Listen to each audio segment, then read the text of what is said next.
Good morning, everyone. Let's start our Monday class with the prayers. Om Guru Brahma Guru Vishnu Guru Devo Maheshwara Guru Sakshat Parbrahma Tasmai Shri Guruve Namaha. Om Bhuvava Swaha Tatsavitra Varenayam Bhargo Devasya Dhimahi Dhiyo Yo Naha Prachodayat Asto Ma Sadgamya Tamso Ma Jyotirgamya Mrityurma Amritam Gamya. Om Sehna Bhavatu Sehno Bhunatu Saviryam Karvavai Tejasvinavadhitamastu Ma Vidvishavai. Om Shanti Shanti Shanti Om. Let's start our Shiv Puran. Reading from page number 727.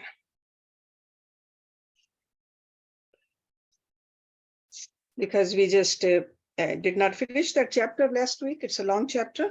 So let's start from the top. Vishweshwar देव विष्णु हैं और उनकी प्रिया Lakshmi. So in this segment we see that importance of the female energy and the male energy too. जब सृष्टिकर्ता शिव ब्रह्मा कहलाते हैं तब उनकी प्रिया को ब्रह्मानी कहते हैं. भगवान शिव भास्कर हैं और Bhagwati Shiva Prabha. See, Bhaskar is sun. काम नाशन शिव महेंद्र हैं और गिरिराज नंदिनी उमा शची. महादेव जी अग्नि हैं और उनकी अर्धांगिनी उमा स्वाहा. भगवान त्रिलोचन यम हैं और गिरिराज नंदिनी उमा यम प्रिया. भगवान शंकर निऋति हैं और पार्वती नैऋति. भगवान रुद्र वरुण हैं और पार्वती वारुणी. चंद्रशेखर शिव वायु हैं और पार्वती वायु प्रिया. शिव यक्ष हैं और पार्वती रिधि. चंद्र अर्धशेखर शिव चंद्रमा हैं और रुद्र वल्लभा उमा रोहिणी. परमेश्वर शिव ईशान हैं और परमेश्वरी शिवा उनकी पत्नी. नागराज अनंत को वल्य रूप में धारण करने वाले भगवान शंकर अनंत हैं और उनकी वल्लभा शिवा अनंता. काल शत्रु शिव कालग्नि रुद्र हैं और काली कालांतक प्रिया हैं. जिनका दूसरा नाम पुरुष है, ऐसे स्वयंभुव मनु के रूप में साक्षात शंभु ही हैं और शिव प्रिया उमा शतरूपा है. साक्षात महादेव दक्ष हैं और परमेश्वरी पार्वती प्रसूति. भगवान भव रुचि हैं और भवानी को ही विद्वान पुरुष आकुति कहते हैं. महादेव जी भृगु हैं और पार्वती ख्याति. भगवान रुद्र मरीचि हैं और शिव वल्लभा संभूति. भगवान गंगाधर अंगिरा हैं और साक्षात उमा स्मृति. चंद्रमौली पुलस्ते हैं और पार्वती प्रीति. त्रिपुर नाशक शिव पुला हैं और पार्वती ही उनकी प्रिया हैं. यज्ञ विध्वंसी शिव क्रतु कहे गए हैं, उनकी प्रिया पार्वती सनति. भगवान शिव अत्रि हैं और साक्षात उमा अनसुईया. काल हंता शिव कश्यप हैं और महेश्वरी उमा देव माता अदिति. कामनाशन शिव विशिष्ट हैं और साक्षात देवी पार्वती अरुधंती. भगवान शंकर ही संसार के सारे पुरुष हैं और महेश्वरी शिवा ही संपूर्ण स्त्रियां. अतः सभी स्त्री पुरुष उन्हीं की विभूतियां हैं. भगवान शिव विषयी हैं और परमेश्वरी उमा विषयी. जो कुछ सुनने में आता है वह सब उमा का रूप है और श्रोता साक्षात भगवान शंकर हैं. जिसके विषय में प्रश्न या जिज्ञासा होती है उस समस्त वस्तु समुदाय का रूप शंकर वल्लभा शिवा स्वयं धारण करती हैं. तथा पूछने वाला जो पुरुष है वह बाल चंद्रशेखर विश्वात्मा शिव रूप ही है. भाव वल्लभा उमा ही द्रष्टव्य वस्तुओं का रूप धारण करती हैं और दृष्टा पुरुष के रूप में शशि खंड मोली भगवान विश्वनाथ ही सब कुछ देखते हैं. संपूर्ण रस की राशि महादेवी हैं और उस रस का आस्वादन करने वाले मंगलमय महादेव हैं. प्रेम समूह पार्वती हैं और प्रियतम विषभोजी शिव हैं. देवी महेश्वरी सदा मंतव्य वस्तुओं का स्वरूप धारण करती हैं और विश्वात्मा महेश्वर महादेव उन वस्तुओं के मनन करने वाले हैं। भव वल्भा पार्वती बोधव्य जानने योग्य वस्तुओं का स्वरूप धारण करती हैं, और शिशु शशि शेखर भगवान महादेव ही उन वस्तुओं के ज्ञाता हैं। समर्थशाली भगवान पिनाकी संपूर्ण प्राणियों के प्राण हैं, और सबके प्राणों की स्थिति जल रूपनी माता पार्वती है। त्रिपुरंतक पशुपति की प्राण वल्लभा पार्वती देवी जब क्षेत्र का स्वरूप धारण करती हैं, तब काल के ही काल भगवान महाकाल क्षेत्रज्ञ रूप में स्थित होते हैं। शूलधारी महादेव जी दिन है, तो शूल पानी प्रिया पार्वती रात्रि। कल्याणकारी महादेव जी आकाश हैं, और शंकर प्रिया पार्वती पृथ्वी। भगवान महेश्वर समुद्र हैं, तो गिरिराज कन्या शिवा उसकी तट भूमि है।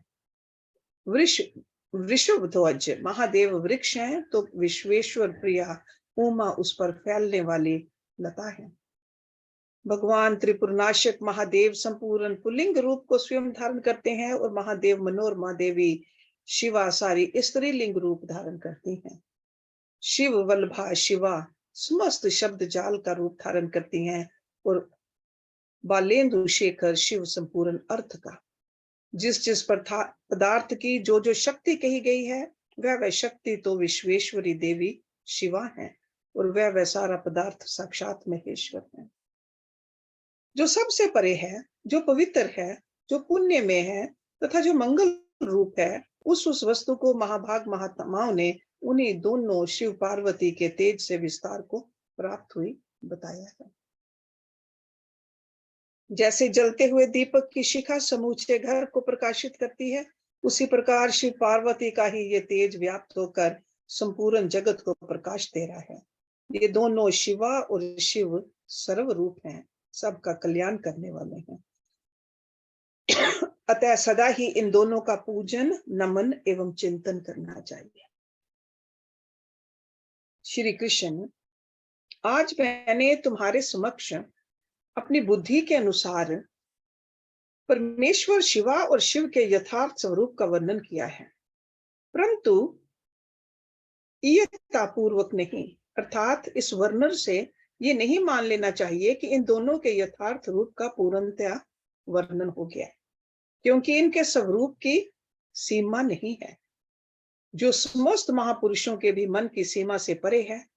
परमेश्वर शिव और शिवा के उससे यथार्थ स्वरूप का वर्णन कैसे किया जा सकता है? जिन्होंने अपने चित्त को महेश्वर के चरणों में अर्पित कर दिया है, तथा जो उनके अनन्य भगत हैं, उनके ही मन में वे आते हैं और उन्हीं की बुद्धि में आरूढ़ होते हैं।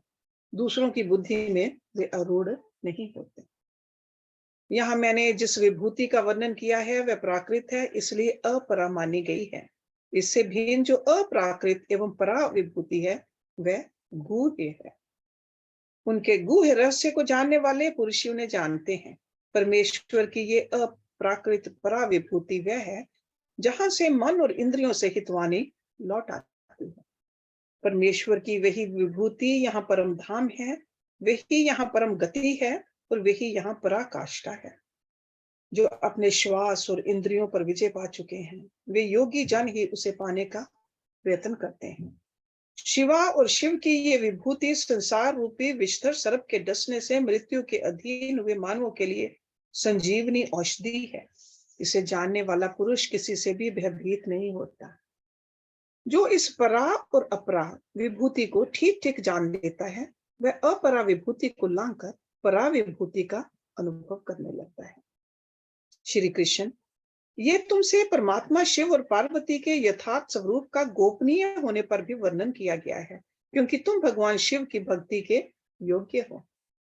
जो शिष्य ना हो, शिव के उपासक ना हो और भगत भी ना हो, ऐसे लोगों को कभी शिव पार्वती की इस विभूति का उपदेश नहीं देना चाहिए। ये वेद की आज्ञा है। अतः अत्यंत कल्याण में श्री कृष्ण, तुम दूसरों को इसका उपदेश ना देना। जो तुम्हारे जैसे योग्य पुरुष हो उन्हीं से कहना, अन्यथा मौन ही रहना।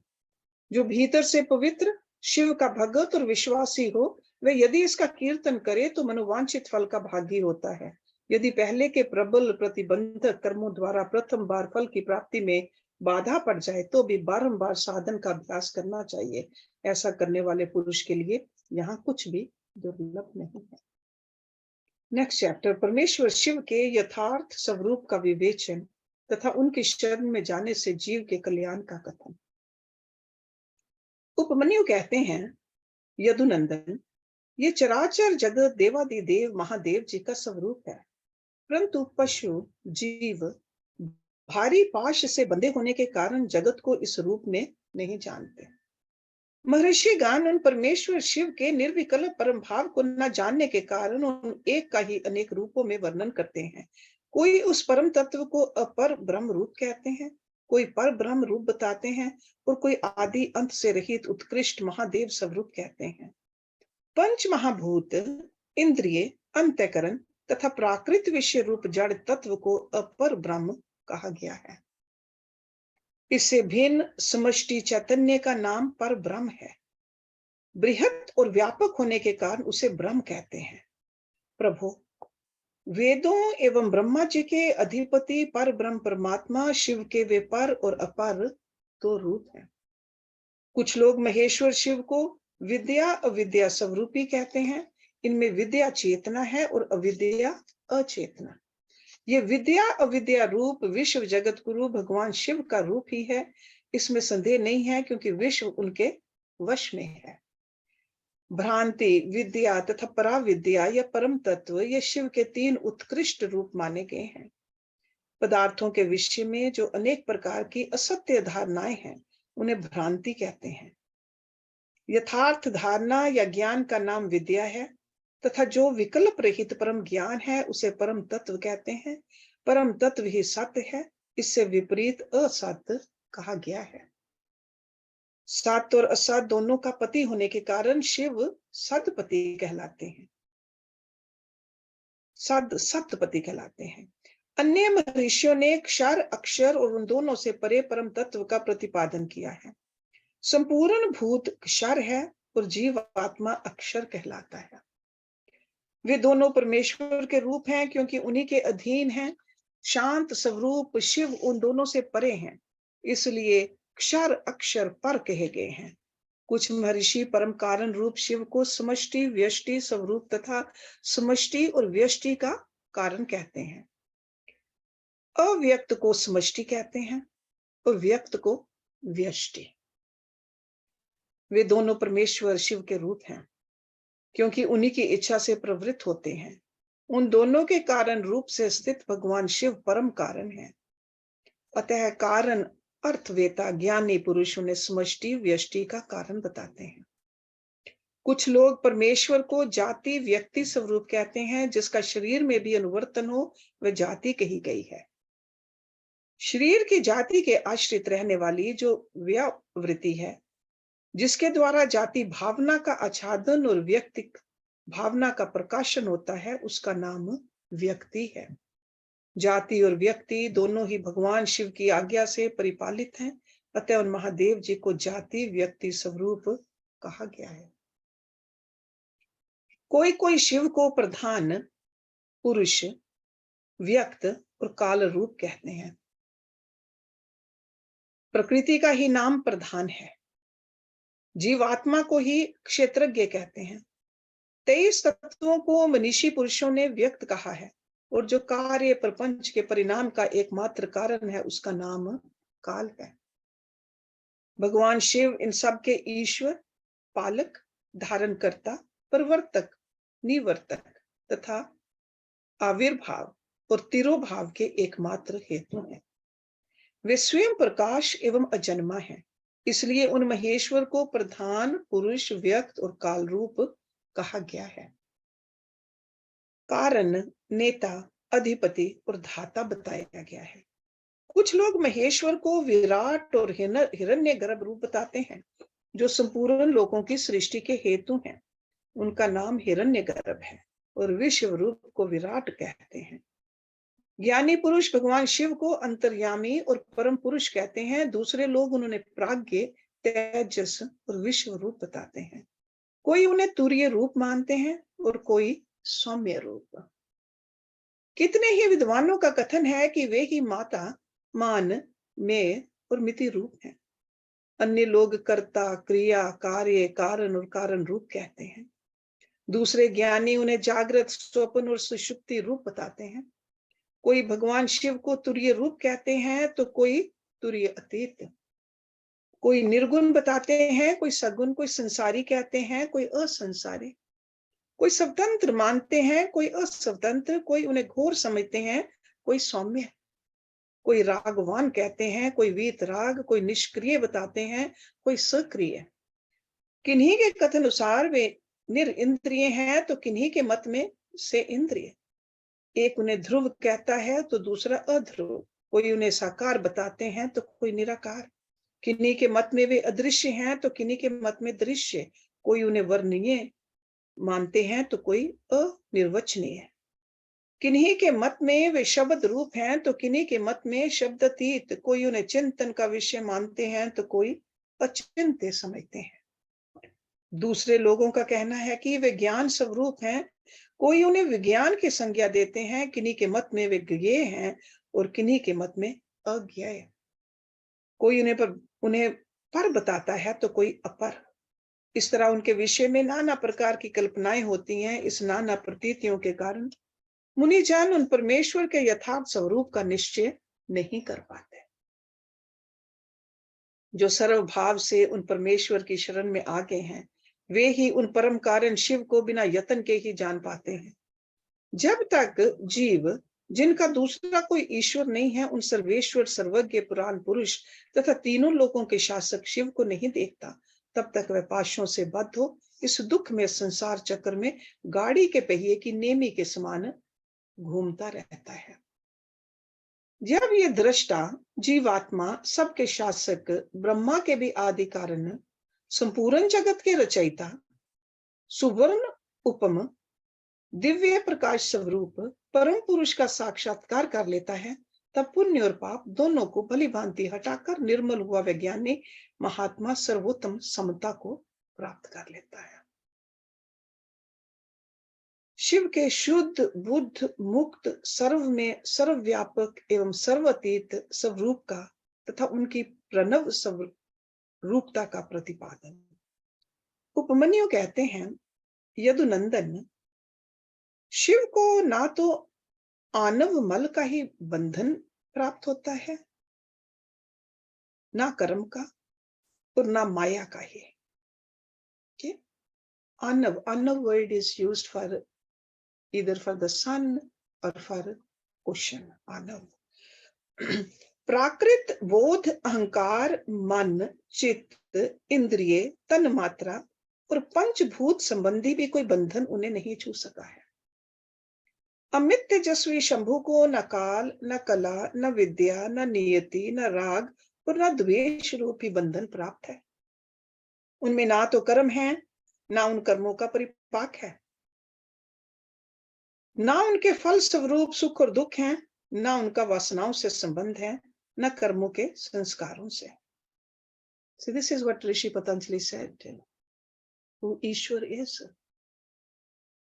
भूत, भविष्य और वर्तमान भोगों तथा उनके संस्कारों से भी उनका संपर्क नहीं है।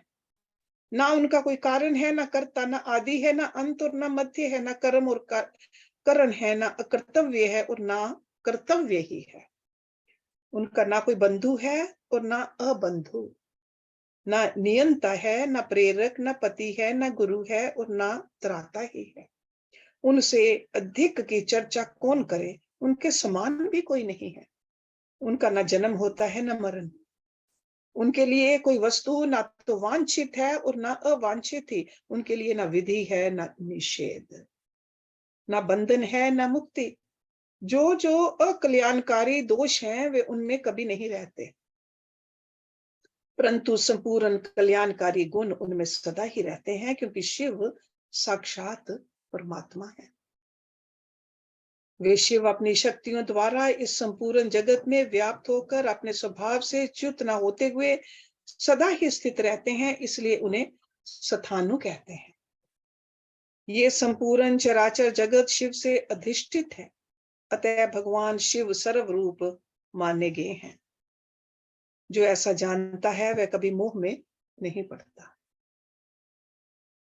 रुद्र सर्वरूप हैं, उन्हें नमस्कार है। वे सात स्वरूप परम महान पुरुष हिरण्यबाहु भगवान हिरण्यपति ईश्वर अंबिकापति ईशान पिनाक पानी तथा वृषभ वाहन है।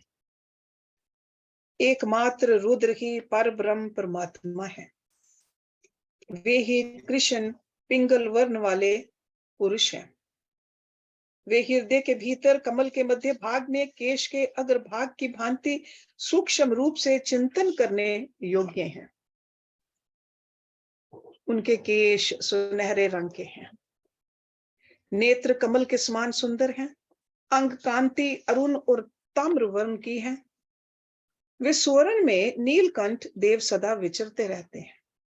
उन्हें सौम्य घोर मिश्र अक्षर अमृत और अव्यय कहा गया है। वे पुरुष विशेष परमेश्वर भगवान शिव काल के भी काल हैं, चेतन और अचेतन से परे हैं, इस प्रपंच से भी परात्पर हैं। शिव में ऐसे ज्ञान और ऐश्वर्य देखे गए हैं जिनसे बढ़कर ज्ञान और ऐश्वर्य अन्यत्र नहीं है। मनीषी पुरुषों ने भगवान शिव को लोक में सबसे अधिक ऐश्वर्यशाली पद पर प्रतिष्ठित बताया है। प्रत्येक कल्प में उत्पन्न होकर एक सीमित काल तक रहने वाले ब्रह्माओं को आदिकाल में विस्तार पूर्वक शास्त्र का उपदेश देने वाले भगवान शिव ही हैं। एक सीमित काल तक रहने वाले गुरुओं के भी वे गुरु हैं। वे सर्वेश्वर सदा सभी के गुरु हैं। काल की सीमा उन्हें छू नहीं सकते। उनकी शुद्ध स्वाभाविक शक्ति सबसे बढ़कर है। उन्हें अनुपम ज्ञान और नित्य अक्षय शरीर प्राप्त है। उनके ऐश्वर्य की कहीं तुलना नहीं है। उनका सुख अक्षय और बल अनंत है। उनमें असीम तेज प्रभाव पराक्रम क्षमा और करुणा भरी है। वे नित्य परिपूर्ण हैं। उन्हें सृष्टि आदि से अपने लिए कोई प्रयोजन नहीं है। दूसरों पर परम अनुग्रह ही उनके समस्त कर्मों का फल है। प्रणव उन परमात्मा शिव का वाचक है। And you all know Pranav is Om. Shiva Rudra आदि नामों में प्रणव ही सबसे उत्कृष्ट माना गया है। प्रणव वाच्य शंभु के चिंतन और जप से जो सिद्धि प्राप्त होती है वही पराशक्ति है, इसमें संशय नहीं है। इसीलिए शास्त्रों के पारंगत मनस्वी विद्वान वाच्य और वाचक की एकता स्वीकार करते हुए महादेव जी को प्रणव रूप कहते हैं। मांडूक्य उपनिषद में प्रणव की 4 मात्राएं बताई गई हैं: अकार, उकार, मकार और नाद। अकार को ऋग्वेद कहते हैं, उकार यजुर्वेद रूप कहा गया है, मकार सामवेद है और नाद अथर्ववेद की श्रुति है। अकार महाबीज है, वह रजोगुण तथा सृष्टिकर्ता ब्रह्मा है। उकार प्रकृति रूपा योनि है, वह सत्वगुण तथा पालनकर्ता श्री हरि है। मकार जीवात्मा एवं बीज है, वह तमोगुण तथा संहार करता रुद्र है। नाद परम पुरुष परमेश्वर है, वह निर्गुण एवं निष्क्रिय शिव है। इस प्रकार प्रणव अपनी 3 मात्राओं के द्वारा ही 3 रूपों में इस जगत का प्रतिपादन करके अपनी अर्ध मात्रा के द्वारा शिव स्वरूप का बोध कराता है, जिनसे श्रेष्ठ दूसरा कुछ भी नहीं है, जिनसे बढ़कर कोई ना तो अधिक सूक्ष्म है और ना महान ही है, तथा जो अकेले ही वृक्ष की भांति निश्चल भाव से प्रकाश में आकाश में स्थित हैं। उन परम पुरुष परमेश्वर शिव से यह संपूर्ण जगत परिपूर्ण है। How beautifully it's explained. Let's look at the next chapter also. परमेश्वर की शक्ति का ऋषियों द्वारा साक्षात्कार, शिव के प्रसाद से प्राणियों की मुक्ति, शिव की सेवा भक्ति तथा 5 प्रकार के शिव धर्म का वर्णन। उपमन्यु कहते हैं, परमेश्वर शिव की स्वाभाविक शक्ति विद्या है जो सबसे विलक्षण है। वह एक होकर भी अनेक रूप से भासित होती है। जैसे सूर्य की प्रभा एक होकर भी अनेक रूप में प्रकाशित होती है, उस विद्या शक्ति से इच्छा, ज्ञान, क्रिया और माया आदि अनेक शक्तियां उत्पन्न हुई हैं। ठीक उसी तरह जैसे अग्नि से बहुत सी चिंगारियां प्रकट होती हैं, उसी से सदाशिव और ईश्वर आदि तथा विद्या और विद्वेश्वर आदि पुरुष भी प्रकट हुए हैं। परात्पर प्रकृति भी उसी से उत्पन्न हुई है। परात्पर होता है हायर, दैट मीन्स सटलर। महत्त्व से लेकर विशेष पर्यंत सारे विकार तथा आज ब्रह्मा आदि मूर्तियां भी उसी से प्रकट हुई हैं। इनके सिवा जो अन्य वस्तुएं हैं वे सब भी उसी शक्ति के कार्य हैं, इसमें संशय नहीं है। वे शक्ति सर्वव्यापिनी, सूक्ष्म तथा ज्ञान आनंद रूपनी है। उसी से शितांशु भूषण भगवान शिव शक्तिमान कहलाते हैं। शक्तिमान शिव वेद्य हैं और शक्ति रूपनी शिवा विद्या है। वे शक्ति रूपा शिवा ही प्रज्ञा, श्रुति, स्मृति, धृति, स्थिति, निष्ठा, ज्ञान शक्ति, इच्छा शक्ति, कर्म शक्ति, आज्ञा शक्ति, पर ब्रह्म परा और अपरा नाम की दो विद्याएं शुद्ध विद्या और शुद्ध कला हैं, क्योंकि सब कुछ शक्ति का ही कार्य है। माया, प्रकृति, जीव, विकार, विकृति, असत और सत आदि जो कुछ भी उपलब्ध होता है वह सब उस शक्ति से ही व्याप्त है।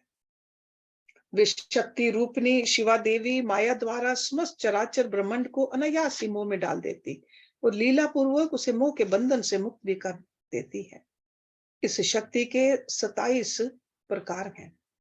27 प्रकार वाली इस शक्ति के साथ सर्वेश्वर शिव संपूर्ण विश्व को व्याप्त करके स्थित है। इन्हीं के चरणों में मुक्ति विराजती है। पूर्व काल की बात है, संसार बंधन से छूटने की इच्छा वाले कुछ ब्रह्मवादी मुनियों के मन में यह संशय हुआ। वे परस्पर मिलकर यथार्थ रूप से विचार करने लगे, इस जगत का कारण क्या है, हम किससे उत्पन्न हुए हैं और किससे जीवन धारण करते हैं, हमारी प्रतिष्ठा कहाँ है, हमारा अधिष्ठाता कौन है, हम किसके सहयोग से सदा सुख में और दुख में रहते हैं, किसने इस विश्व की अलंघनीय व्यवस्था की है। यदि कहें काल, स्वभाव, नियति और यदृच्छा इसमें कारण हो तो यह कथन युक्ति संगत नहीं जान पड़ता।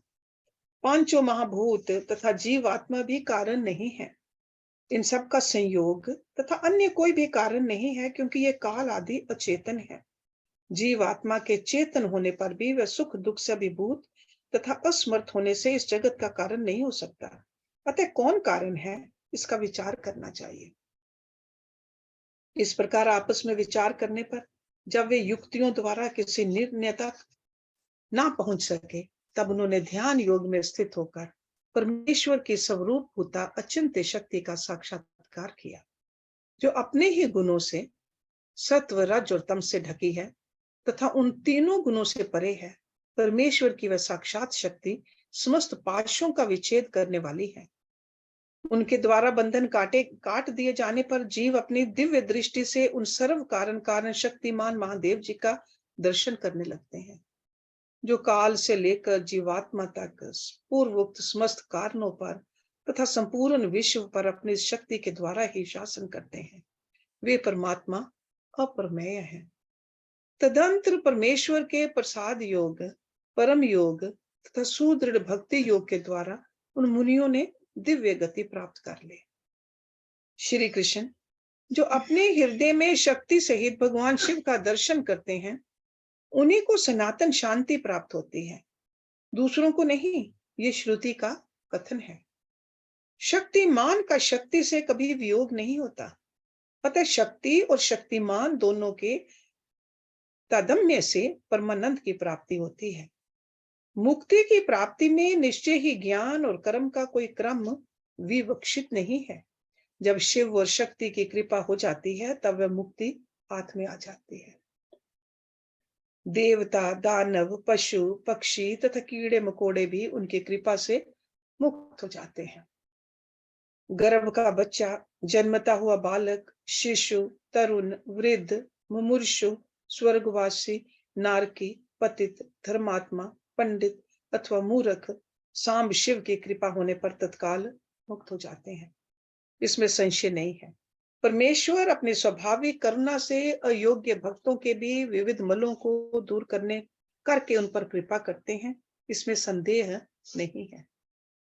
भगवान की कृपा से ही भक्ति होती है और भक्ति से ही उनकी कृपा होती है।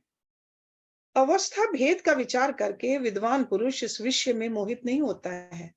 कृपा प्रसाद पूर्वक जो ये भक्ति होती है वह भोग और मोक्ष दोनों की प्राप्ति कराने वाली है। उसे मनुष्य एक जन्म में नहीं प्राप्त कर सकता। अनेक जन्मों तक श्रौत समार्थ कर्मों का अनुष्ठान करके सिद्ध हुए विरक्त एवं ज्ञान संपन्न पुरुषों पर महेश्वर प्रसन्न होते और कृपा करते हैं। Sishrot and Samarth, we have talked about that earlier. It's like a worldly duties, helping somebody outside, and the higher duties. देवेश्वर शिव के प्रसन्न होने पर उस जीव में बुद्धि पूर्वक थोड़ी सी भक्ति का उदय होता है। तब वह यह अनुभव करने लगता है कि भगवान शिव मेरे स्वामी हैं। फिर तपस्या पूर्वक वह नाना प्रकार के शैव धर्मों के पालन में संलग्न होता है। उन धर्मों के पालन में बारंबार लगे रहने से उसके हृदय में पराभक्ति का प्रादुर्भाव होता है। उस पराभक्ति से परमेश्वर का परम प्रसाद उपलब्ध होता है। प्रसाद से संपूर्ण पापों से छुटकारा मिलता है और छुटकारा मिल जाने पर परमानंद की प्राप्ति होती है। जिस मनुष्य का भगवान शिव में थोड़ा सा भी भक्ति भाव है वह 3 जन्मों के बाद अवश्य मुक्त हो जाता है। उसे इस संसार में योनियंत्र की पीड़ा नहीं सहनी पड़ती। सांगा अंग सहित और अनंगा अंग रहित जो सेवा है उसी को भक्ति कहते हैं। उसके फिर 3 भेद होते हैं, मानसिक, वाचिक और शारीरिक। शिव के रूप आदि का जो चिंतन है उसे मानसिक सेवा कहते हैं। जप आदि वाचिक सेवा है और पूजन आदि कर्म शारीरिक सेवा है। इन त्रिविध साधनों से संपन्न होने वाली जो ये सेवा है इसे शिव धर्म भी कहते हैं। परमात्मा शिव ने 5 प्रकार का शिव धर्म बताया है, तप, कर्म, जप, ध्यान और ज्ञान। लिंग पूजन आदि को कर्म कहते हैं। चंद्रायन आदि व्रत का नाम तप है। वाचिक, उपांशु और मानस 3 प्रकार का जो शिव मंत्र का अभ्यास है उसी को जप कहते हैं। शिव का चिंतन ही ध्यान कहलाता है तथा शिव संबंधी आगमों में जिस ज्ञान का वर्णन है उसी को यहाँ ज्ञान शब्द से कहा गया है। श्री कंठ शिव ने शिवा के प्रति जिस ज्ञान का उपदेश किया है वही शिव आगम है। शिव के आश्रित जो भक्त जन हैं उन पर कृपा करके कल्याण के एकमात्र साधक इस ज्ञान का उपदेश किया गया है। अतः कल्याण कामी बुद्धिमान पुरुष को चाहिए कि वह परम कारण शिव में भक्ति को बढ़ाए तथा विषय शक्ति का त्याग करे। नेक्स्ट चैप्टर, शिव ज्ञान। शिव की उपासना से देवताओं को उनका दर्शन, सूर्य देव में शिव की पूजा करके अर्घदान की विधि तथा व्यास अवतारों का वर्णन। श्री कृष्ण बोले, भगवान अब मैं उस शिव ज्ञान को सुनना चाहता हूं जो वेदों का सार तत्व है तथा जिसे भगवान शिव ने अपने शरणागत भक्तों की मुक्ति के लिए कहा है। परंतु शिव की पूजा कैसे की जाती है, पूजा आदि में किसका अधिकार है तथा ज्ञान योग आदि कैसे सिद्ध होते हैं। उत्तम व्रत का पालन करने वाले मुनीश्वर ये सब बातें विस्तार पूर्वक बताइए। उपमन्यु ने कहा, भगवान शिव ने जिस वेद उक्त ज्ञान को संक्षिप्त करके कहा है वही शैव ज्ञान है। वह निंदा स्तुति आदि से रहित तथा श्रवण मात्र से ही अपने प्रति विश्वास उत्पन्न करने वाला है। ये दिव्य ज्ञान गुरु की कृपा से प्राप्त होता है और अनायासी मोक्ष देने वाला है। मैं उसे संक्षेप में ही बताऊंगा क्योंकि उसका विस्तार पूर्वक वर्णन कोई कर ही नहीं सकता है। पूर्व काल में महेश्वर शिव सृष्टि की इच्छा करके 7 कार्य कारणों से नियुक्त हो स्वयं ही अव्यक्त से व्यक्त रूप में प्रकट हुए। उस समय ज्ञान स्वरूप भगवान विश्वनाथ ने देवताओं में सबसे प्रथम देवता वेदपति ब्रह्मा जी को उत्पन्न किया।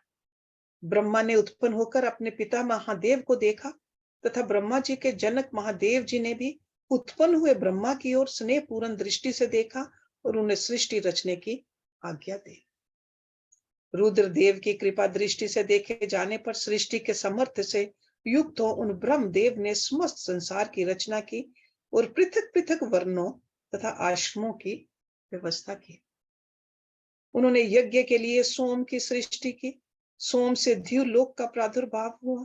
फिर पृथ्वी, अग्नि, सूर्य, यज्ञ में विष्णु और शचीपति इंद्र प्रकट हुए। वे सब तथा अन्य देवता रुद्र अध्याय पढ़कर रुद्र देव की स्तुति करने लगे। तब भगवान महेश्वर अपनी लीला प्रकट करने के लिए उन सब का ज्ञान हरकर प्रसन्न मुख से उन देवताओं के आगे खड़े हो गए। तब देवताओं ने मोहित होकर उनसे पूछा, आप कौन हैं? भगवान रुद्र बोले, श्रेष्ठ देवताओं, सबसे पहले मैं ही था, इस समय भी सर्वत्र मैं ही हूं और भविष्य में भी मैं ही रहूंगा। मेरे सिवा कोई दूसरा कोई नहीं है। मैं भी अपने तेज से संपूर्ण जगत को तृप्त करता हूं। मुझसे अधिक और मेरे समान कोई नहीं है। जो मुझे जानता है वह मुक्त हो जाता है। ऐसा कहकर भगवान रुद्र वहीं अंतर्ध्यान हो गए। जब देवताओं ने उन महेश्वर को नहीं देखा, तब वे सामवेद के मंत्रों द्वारा उनकी स्तुति करने लगे। अथर्व शीर्ष में वर्णित पाशुपत व्रत को ग्रहण करके उन अमर गणों ने अपने संपूर्ण अंगों में भस्म लगा लिया। ये देखकर उन पर कृपा करने के लिए पशुपति महादेव अपने गणों और उमा के साथ उनके निकट आए। प्राणायाम के द्वारा श्वास को जीतकर निद्रा रहित एवं निष्पाप हुए योगी जन अपने हृदय में जिनका दर्शन करते हैं, उन्हीं महादेव को उन देवेश्वरों ने वहां देखा।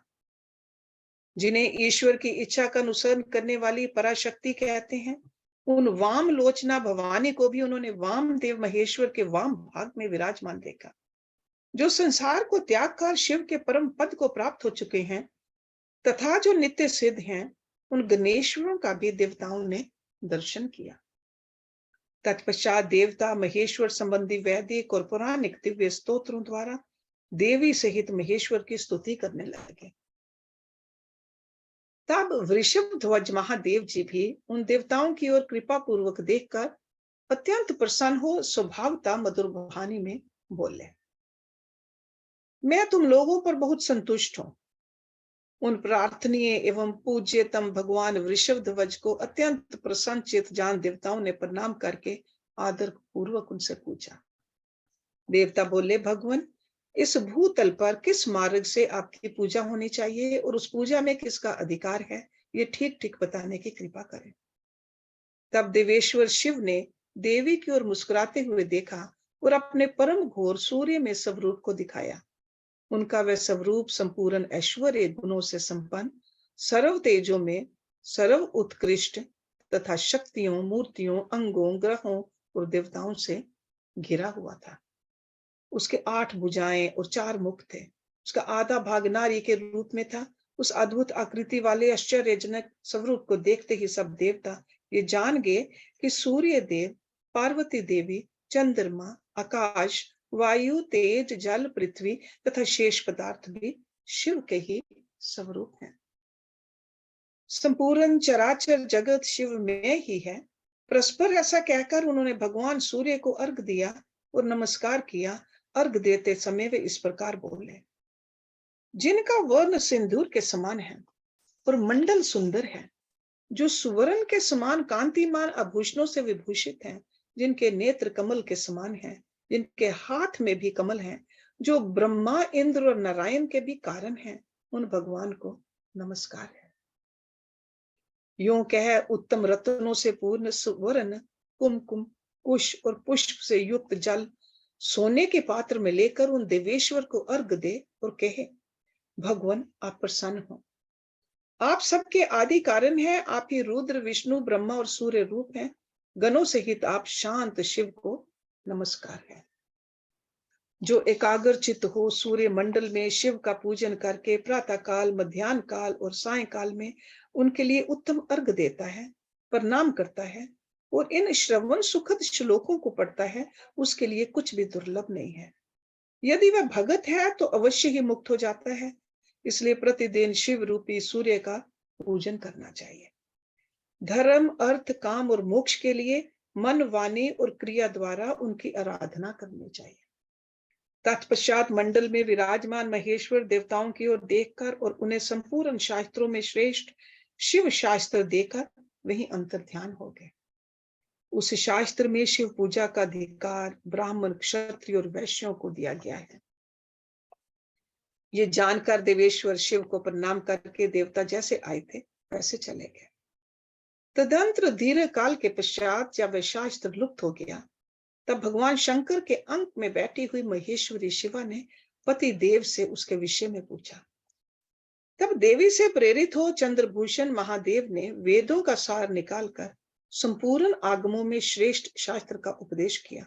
फिर उन परमेश्वर की आज्ञा से मैंने, गुरुदेव अगस्त ने और महर्षि दधीची ने भी लोक में उस शास्त्र का प्रचार किया। शूलपाणी महादेव स्वयं भी युग युग में भूतल पर अवतार ले अपने आश्रित जनों की मुक्ति के लिए ज्ञान का प्रसार करते हैं।